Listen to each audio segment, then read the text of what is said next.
मनुदेव सिंसिनी ने बताया, मोती महल में झंडा फहराने को लेकर डीग भरतपुर में मोती महल पर झंडा को बदलने को लेकर की जा रही पंचायतों में 21 सितंबर को महाराजाओं के टाइम झंडा लगाने का टाइम दिया हुआ था, मगर 2 दिन पहले ही महाराज विश्वेंद्र सिंह ने जाट समाज सरदारी मना कर दिया और कहा मोती महल पर तिरंगा झंडा फहराया दिया गया है।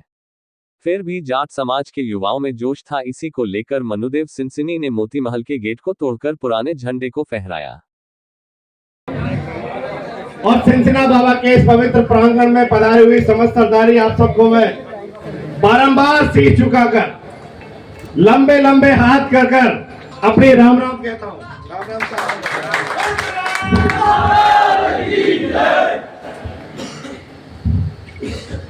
परसों तक मैं भी बहुत हताश था, बहुत दुखी था। जिस मुहिम को लेकर हमारे दिनेश काका, संतोष फौजदार और पूरा समाज चल रहा था, उस मुहिम को एक धक्का दिया गया, झटका दिया गया। हम सबके स्वाभिमान को, सम्मान को चकनाचूर कर दिया गया। रात भर सो नहीं पा रहे थे। आप सभी का वही हाल था, मुझे पता है। सब हमें फोन कर करके पूछ रहे थे क्या जवाब देंगे। कुछ कहने लायक शब्द नहीं थे हमारे पास। बार बार अपने पूर्वजों की, पुरखों की तस्वीरें सामने आ रही थी, सोते हुए जाग जाते थे हम सब। महाराजा सूरजमल, महाराजा जवाहर सिंह, महारानी किशोरी, राजा मान सिंह, राजा बच्चों से सब पुकार पुकार कर हमसे कह रहे थे, चीख चीख कर कह रहे थे कि आला हमारे स्वाभिमान है, सम्मान है, बचाओ तो बचा ले। मैंने कोई गलत ना करो, और अगर ऐसी गलती मेरे पुरखों के सम्मान के लिए बार बार करनी पड़े तो बार बार करूंगा।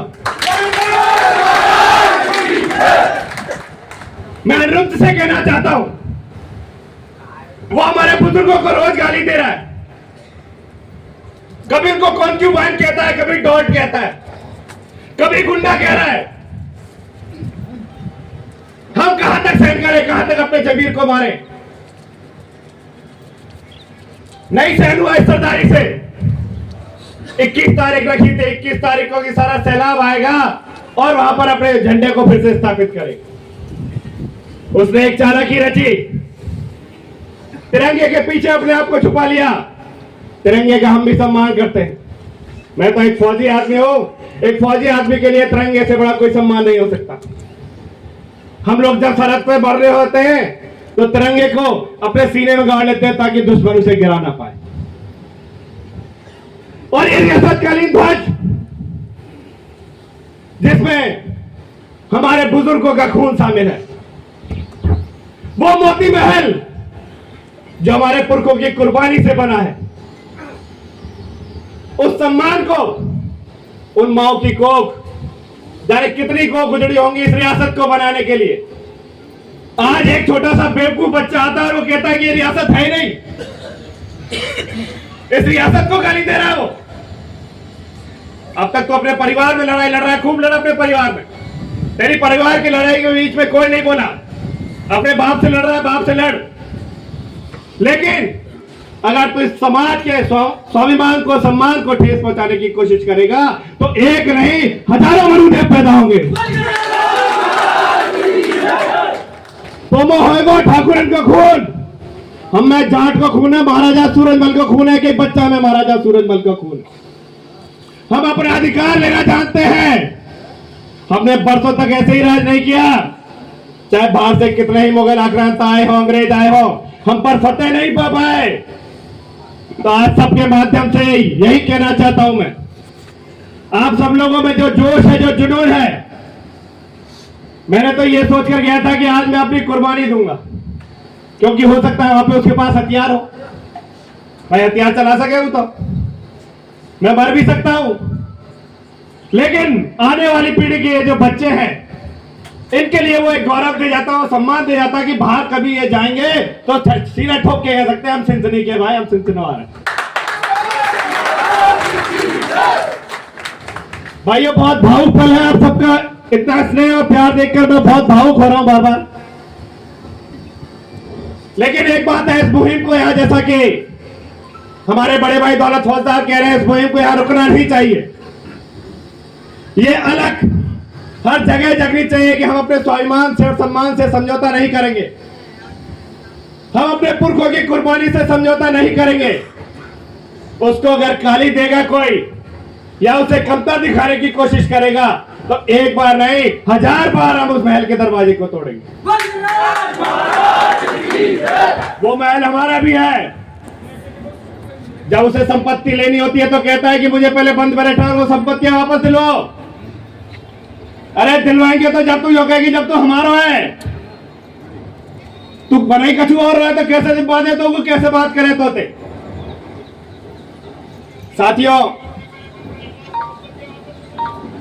कल की रात जब मैं दिनेश काका से मिला शाम के समय पर, ये भी बहुत दुखी थे, खिटे थे।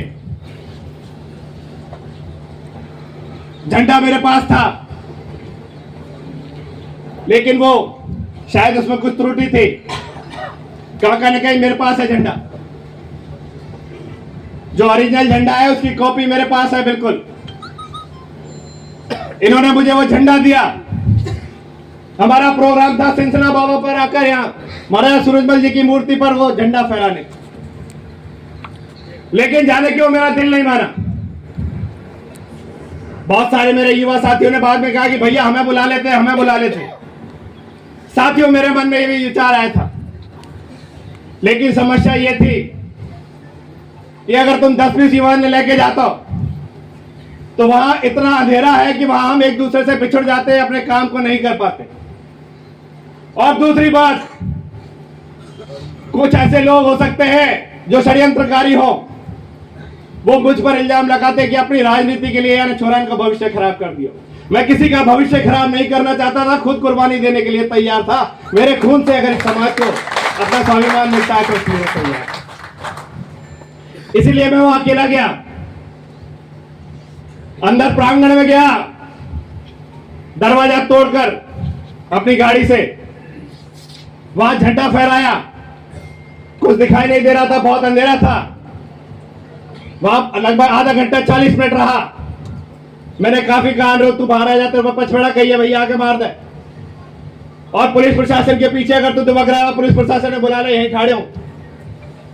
40 मिनट तक मैं वहां था, कोई नहीं आया। मैंने अपने ध्वज को प्रणाम किया और अपने ध्वज को वहीं गाड़ कर, क्योंकि तिरंगे को तो मैं हटा नहीं सकता था, उसका अपमान कर नहीं सकता था, इसलिए तिरंगे को, अपने ध्वज को, रियासतकालीन ध्वज को वहां गाड़ कर मैं वहां से वापस चल दिया। अब देखिए कैसे आप लोगों का प्यार पावागढ़ के किले पर आके वो पूरी होगी। यदि आप आज्ञा देंगे तो सिंचना बाबा से वो ध्वज यात्रा शुरू होगी। और सबसे पहले यदि आज आप अनुमति देंगे तो वो आज ही शुरू होगी और सिंचनी गांव में निकलेगी।